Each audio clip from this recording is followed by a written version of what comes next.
everyone, I'm Dan Albers, and welcome here to This Week in Anderson on the Big Guy Sportscast here on USBN Sports. And as always, joined with my co-host here, Steve L. Steve, always great doing this. Always a pleasure. Looking forward to this, Danny. Yeah, and we're really excited for our next guest. It happens to be one of our former coach that we had at Anderson High School back in the day. Was also an administrator and also was at UC Clermont, the basketball coach at UC Clermont. Joining us is Phil Sinkovich. Phil, thanks for joining us. Great. Thank you. I'm honored. Thanks for having me. Yeah, appreciate it. Yeah. So, you know, we Steve and I were talking before we got on air. We were trying to think back, and you came to Anderson, and I believe it was 1983. Terry Gordon was there for 1 year. He left. Talk about what made you come to Anderson High School. Yeah, it was. I was the head coach at Owens Community College in Toledo, and I was actually. It was kind of bizarre because I wasn't looking to. I was really wanting to move up in the college ranks, and I had done it. I was an assistant at Adrian College in Michigan, and now I'm head coach at a junior college. But I got this call from the superintendent of the Forest Hills. Really, I actually got the call from the Mike Hall, who was the district athletic director. And right. We'd like to talk to you about coaching, coming here and coaching basketball, and to see if you have an interest. Well, as it turned out, the superintendent of schools had known or heard about me from his days up in northeast Ohio because of my coaching at the community college level, and wanted me to apply. So the job that was open was Turpin, and Really? not the Anderson job. So they said, here's the deal. The school board has voted, this is 1983, that next year, after 1 year of the schools were going to consolidate. A lot of people don't remember way back then that Really? Anderson and Turpin were going to go together, and it's already been voted on. And you'll be the head coach at Turpin High School for 1 year, and then you'll be the head coach of this pretty big district high school, Anderson and Turpin. So, Nick, trying to cut the story down, but, I applied, I talked, and then the job closed, and a guy named Tom Elford, as you may remember, got the Turpin job, and I said, oh, okay, well, didn't get it. They said, hold on, just wait, and I didn't know anything about that, what was going on behind the scenes, that the Anderson job was going to open up. So they just told me, I guess there were some things happening that weren't out in the public yet. So eventually Mr. Hall called back and said, we'd like you to come down here. We'd like to talk to you about the Anderson job, and we're interested in you being the next head coach of Forest Hills High School. Wow. So that's what I did. I always remember I came down the first night. John Stowe, football coach, was athletic director. He said, no, you're not staying anywhere. You're going to stay at my house. Yeah. And, I was interviewed at the Locker Room, which was the bar restaurant down there by, where was that? By Mr. Tuxedo's right now. What is it? It's Kelly's Cleaners. Kelly's Cleaners. Yeah. So that's how the whole thing got started. And I get here. I don't know about the politics of Anderson Turpin. I don't know anything about it. I started Anderson. November comes around for the school board elections, and the school board members that were for bringing the schools together, anybody that was for it, they were voted off the board. And the people that got on the board wanted no part of joining together. The schools, obviously, as we know, never did join. So the school guys that were for it got voted off. They fired superintendents all for the consolidation, and so that's how I started at Anderson, thinking that I was going to be moving up the ladder as far as this really big time high school consolidation. That's crazy. Were you so obviously that didn't happen like after the first year or so? Did you go to them and say, what the heck's going on? I mean, how was that? I mean, you had to be I kind mean, of put off. it was, it happened there. I mean, so many things changed, administrators changed, people were getting fired at the top of the line. They brought in Mr. Hoffer. Ed Hoffer became, who was well-known super person in the area to bring, a lot, the community back together from all of these things that were going on. And we went on about our business as an Anderson Turpin, and that was it. Now, Wow. with that said, that was a great move for us and for our family. I mean, for us, we were in the Toledo area.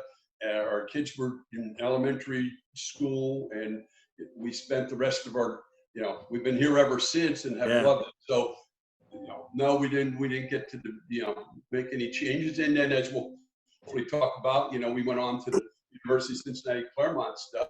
Was back in the college ranks and all of that part of that program. So, but for our family and personally and everything, it ended up being a really good move. It ended up being a great move, yeah, for everybody, but just not exactly how you thought it was going to be, though. No. Yeah. So Phil, when you came down, were you teaching at Owens, and how did that whole start here with the teaching aspect? Because obviously a lot of people know you as a basketball coach, but I think even more people of all the years you taught at Anderson will know you more as a teacher. So how did that all go? Well, when I first got to the Toledo area, I started out east. I'm from Pennsylvania, and I started coaching and teaching in the state of Delaware.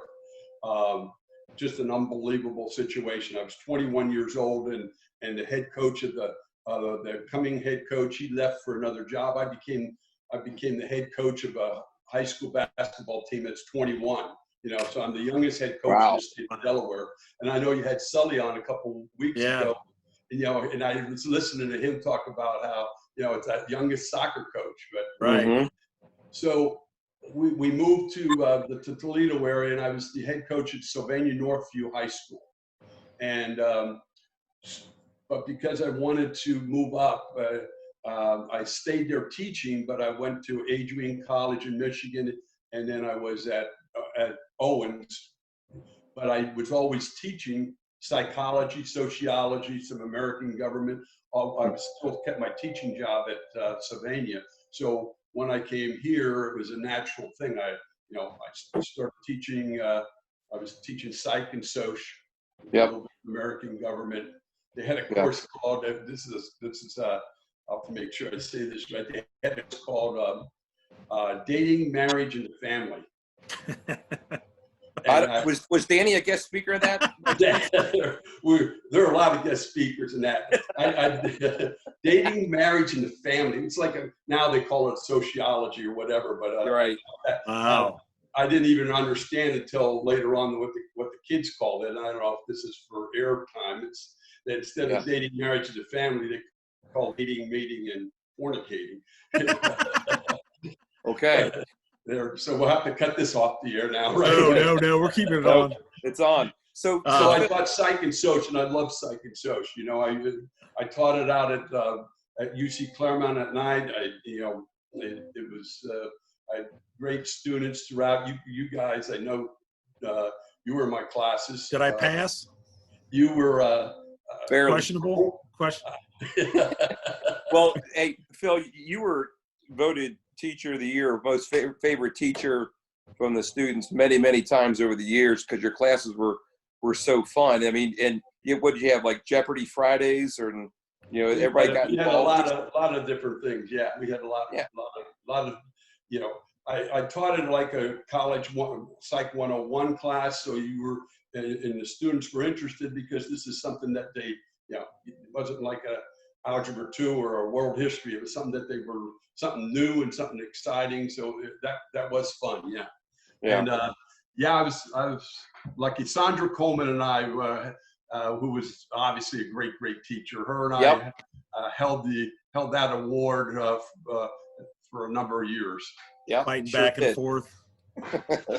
Hey, so Phil, obviously, like I said, you coached at Anderson High School, and by far your best year was when you coached Steve and I, and you were led by myself, who averaged 2 points, I think, that senior year. Talk a little bit about that experience of coaching Anderson, especially coaching the two guys you're talking to now. Well, Dan, you the team in most popcorn eat at the end of the bench. Yes, I did. And slowest to ever get his warm-up pants off when called to go in a game. There you go. I think you when I called you the one time, I think you tripped trying to get your warm-ups off, and I think I got upset and never did get you in because do you remember that, Dan? Oh, well, it was that Turpin. I remember it. Well, no, here's what I remember.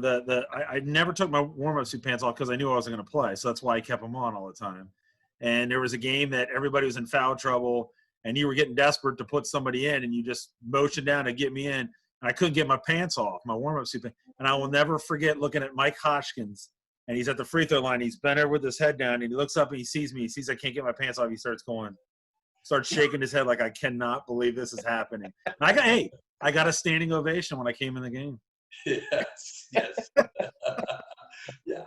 So we had a young team. We had a young team. I think would that have been your junior year, Jimmy Bell, Dan? You two, Dave Dunaway, were junior and senior years.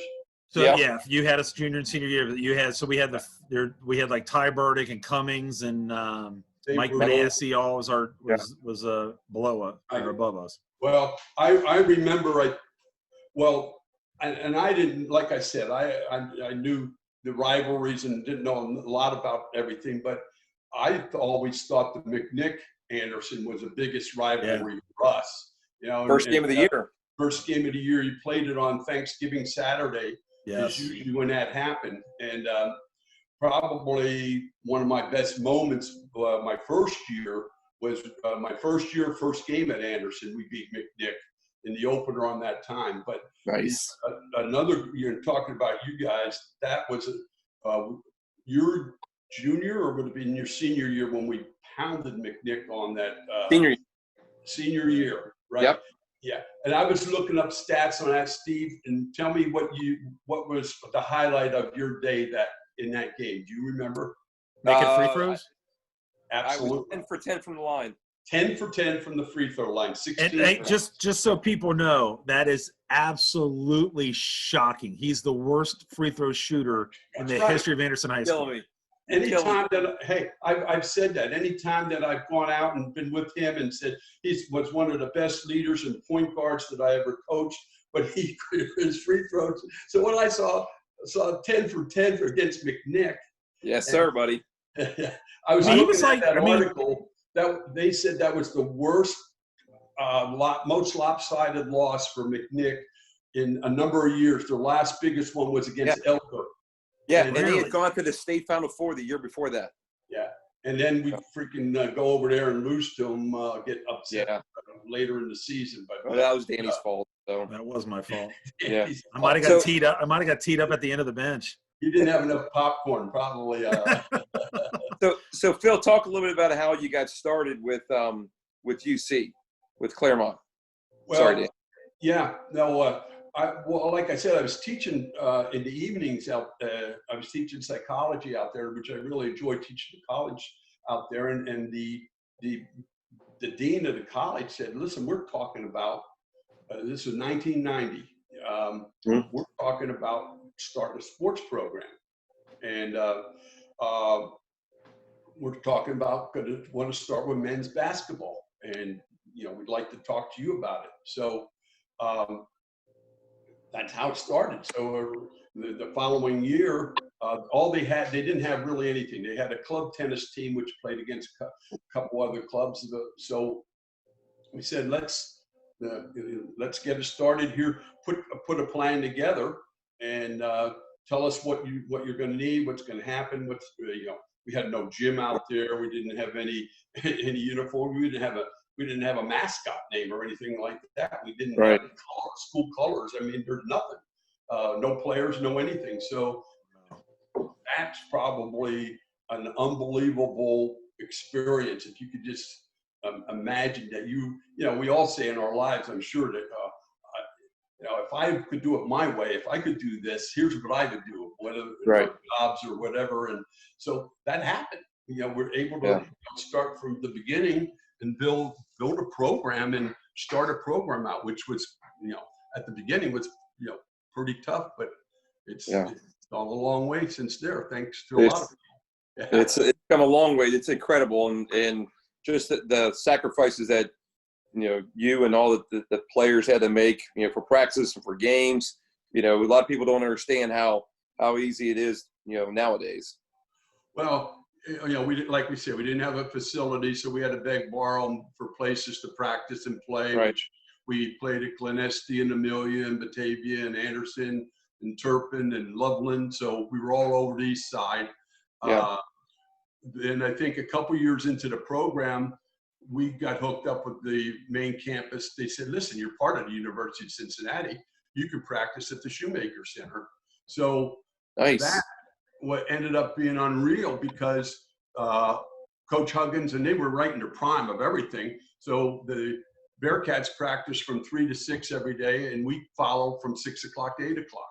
So every day we came in there and we came down there and we saw, the UC staff was unbelievable to us.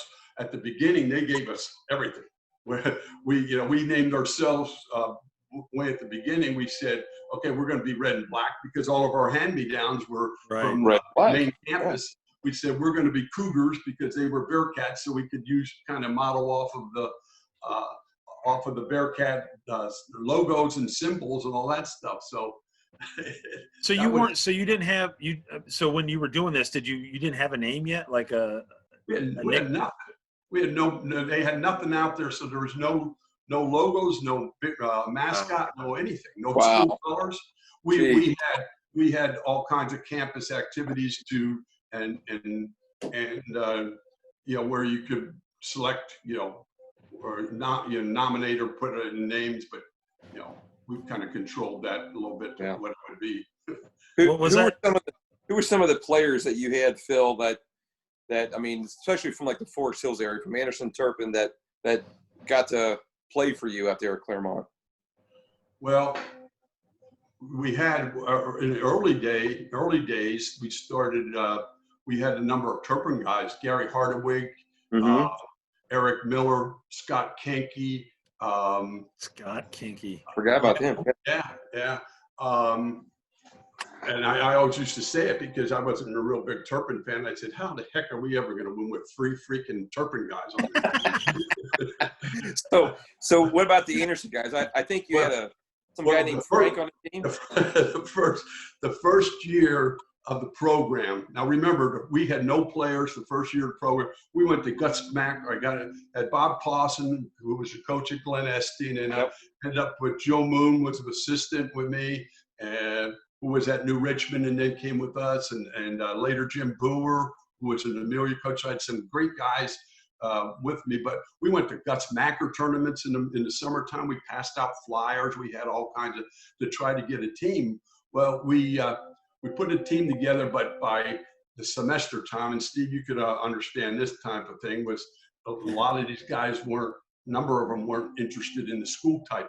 Yeah, that's a problem. So we needed players second half, and Frank Brandy was he had played some college ball, and he was a good friend and working and we knew each other. I said, Frank, you got to go to Claremont and take some classes, and I need you to play. So Frank, the second semester of our first year, Frank was on the team. Yeah. Is that the same year that Brian Sullivan played too?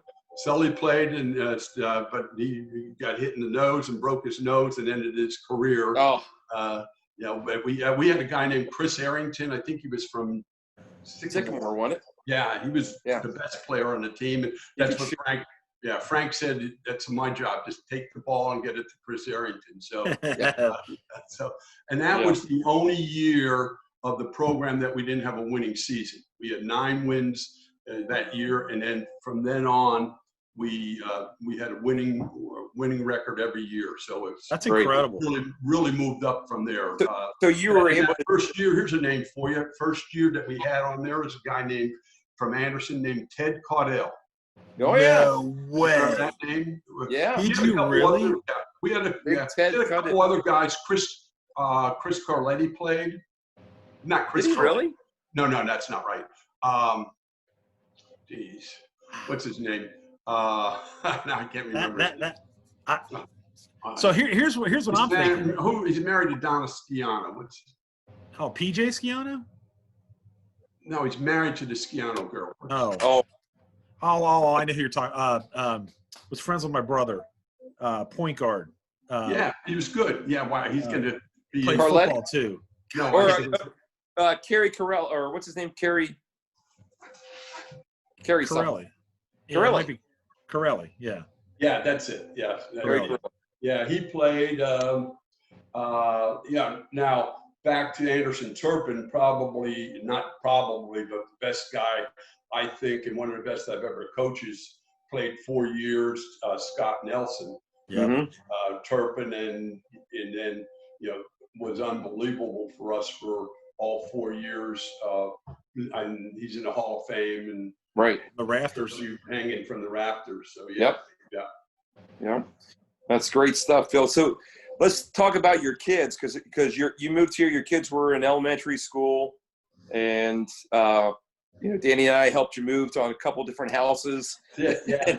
And so talk about your kids now and what they're up to, and because they all went through Anderson, and everybody knows them, probably as much as they know you.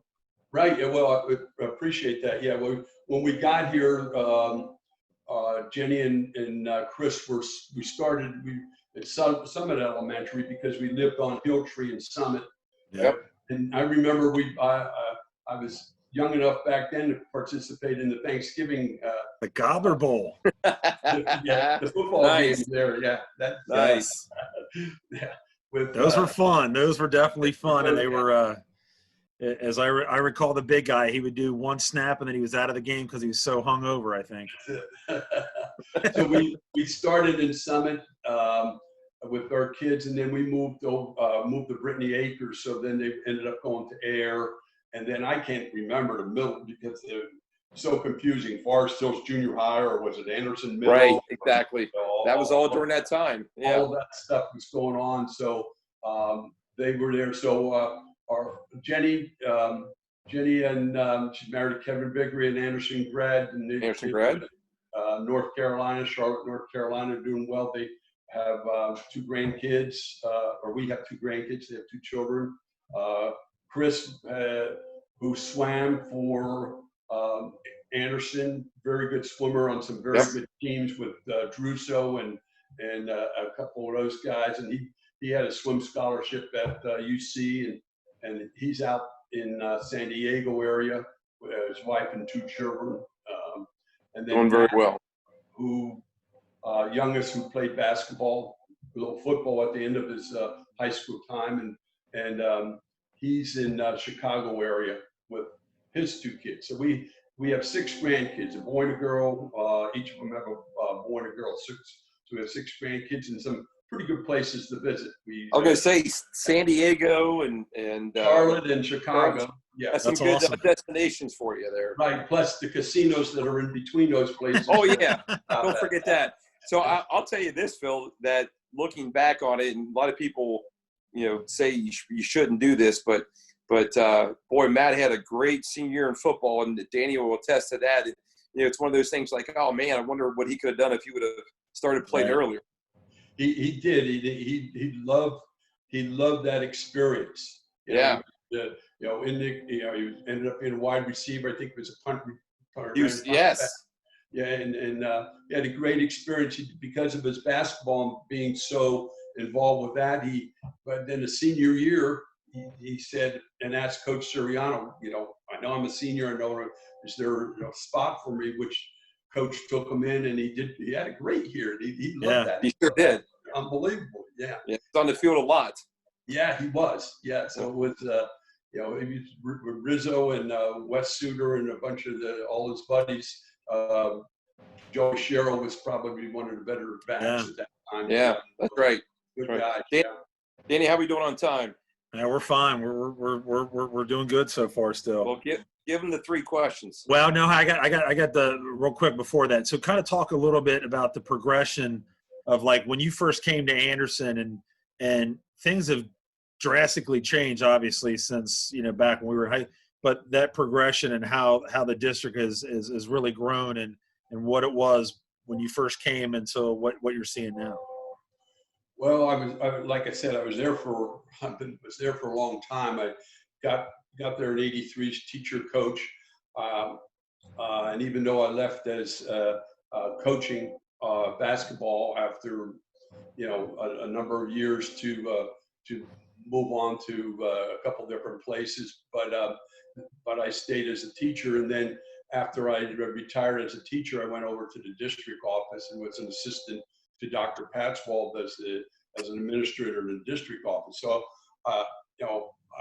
I've seen a lot of the things happen, and there's a lot of things that are still the same, but there's just the changes that have happened.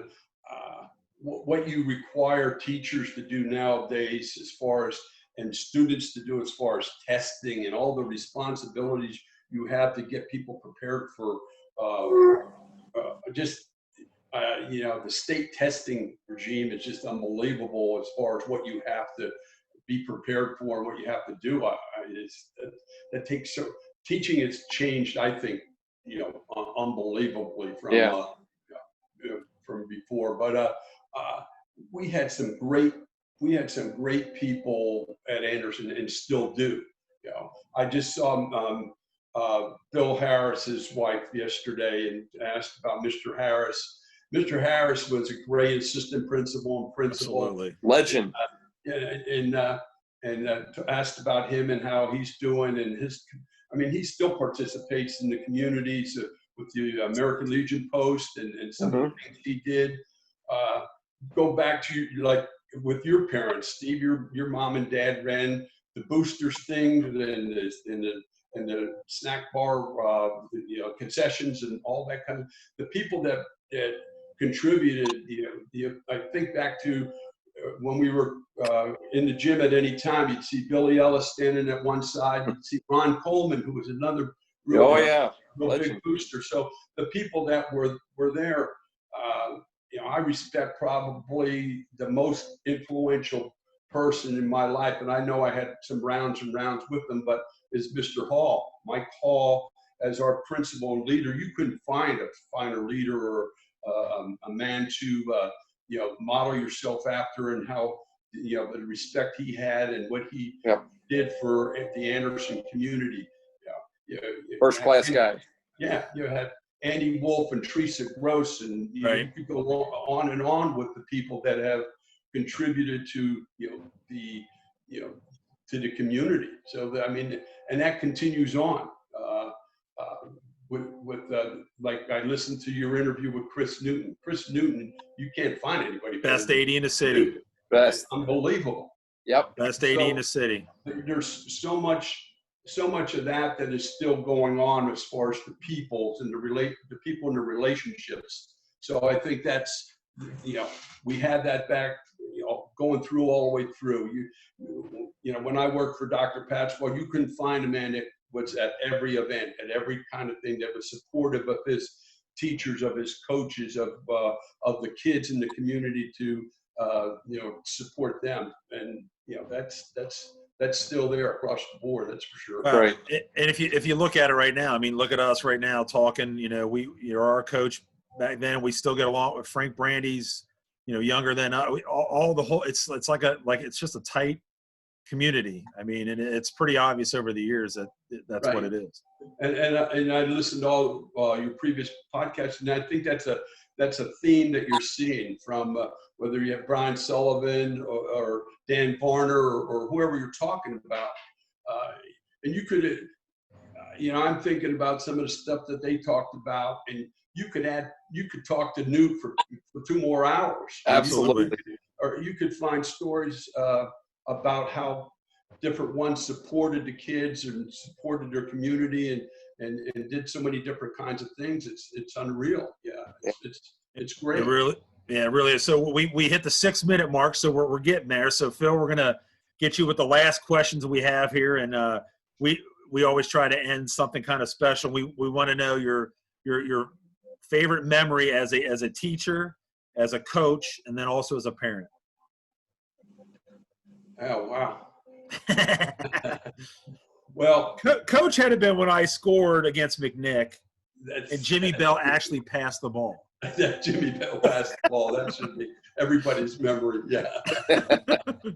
or Dave Dunaway made a shot from within 2 feet, and his dad Elmer didn't come after me. That's a good point. Oh, that's great. That's a whole nother podcast. You know, I really think at Anderson, greatest memories are the McNick games that were so big and so intense. And Coach Durger, who is a good friend now and has been for a lot of years, but that was so intense and so unbelievable. And to beat them, I have a picture downstairs, and I know you do, Steve, of walking off the court with your dad. Right there. Oh, there he wasn't a happy man. Durger was not happy. That's a great picture with your dad shaking my hand and Durger in the background, and me having a big smile on my face, and Coach Durger, walking off the court next to me. Oh man, after the loss. So the McNick games were very important, very special for sure. At Claremont, I don't know if I have a particular memory. I think I'm very proud, obviously, of what the program has, what has developed, and I feel that, we started it. I got to start it. I got to help it grow and move forward. We had men's basketball. We went to women's basketball, women's volleyball, women's softball, golf, tennis. Now they have soccer, baseball. So you look around a facility for you guys to play in. So that's important. But there is one story that kind of really, I think, when we really found that we were having a great season, and we were going to go to Florida for 3 games that I scheduled, and I wanted to find 3 teams that were a community college, and Florida has a pretty good system there, a team, somebody that I thought we could beat, somebody I thought would be challenging, and someone that was really tough. And, we went down there and beat the easier team. Then we played Indian River Community College, who we beat by 2, and then we played Brevard, who was top 10 in the nation, and beat all 3 of them. Wow. Yeah. And that kind of, as far as that kind of sequence, and that kind of was when, hey, we are for real. We are a program, and people noticed us a lot more from those days on. So that's the coaching part. So we got about 3:20 to go here, Phil. The teaching part, I just love teaching. I just, and I don't know if I have any particular moments. I tell you what, I as far as teaching, but I love the teaching, and I always did. I remember I went and interviewed for the job. I'm pretty sure it was for Anderson, and the superintendent's asking me, what am I going to do with 4 seconds to go in the game and full court press, and what is this? And at one time in the interview, I said, hey, by the way, I'm a pretty good teacher too, in case you were interested. There you go. That's good. And what I like now, as far as that part, is I really like the seeing people go to the IHM festival, and people coming up to you and say, hey, Sinko, hey, Mr. Sinkovich, remember me? Right. Or 2:30, Phil. 2:30 to go. You don't have to count it down, Danny. I got it. So you probably have a lot of memories as a parent, but if there's parents, yes, parents, very proud of all 3 of our children. And were they all perfect? The girl was. The other 2 weren't as perfect, but they are all they're really good, parents now themselves. They have good children. They've done quite well. I'm very, very proud of them and their children and what they have done, and how, the closeness we have of our family is really important. What we, getting together and having all of us together in different places and different times and different things like that is So I'm real proud of that. That's for That's sure. awesome. All right, Phil, I appreciate it. We made it to just about the minute mark, so we did really, really well. I didn't think we were going to get it in, but we appreciate you taking the time to join us. It's always awesome talking to you, even besides the podcast, seeing you out like you were saying when everybody sees it. We appreciate it, and just been great catching up with you. Yeah, I think what you guys need to do is get a bunch of us together so we could interview you two, because we sure have I have a lot of questions I'd like to ask you guys. That could be that could be trouble. That could be trouble, but I really appreciate it, Phil. Success. You guys are doing a great job. Steve obviously is doing an unbelievable job at UC Clermont. I'm so proud of Steve Ellis. I'm so proud. Thank you. And of what you have done. I mean, this chokes me up because it's what you have done with the program and how you have taken that and carried on and got it back in order, and what you've done there has been very special. That's for sure. Thank you, Phil. All right. It means a lot.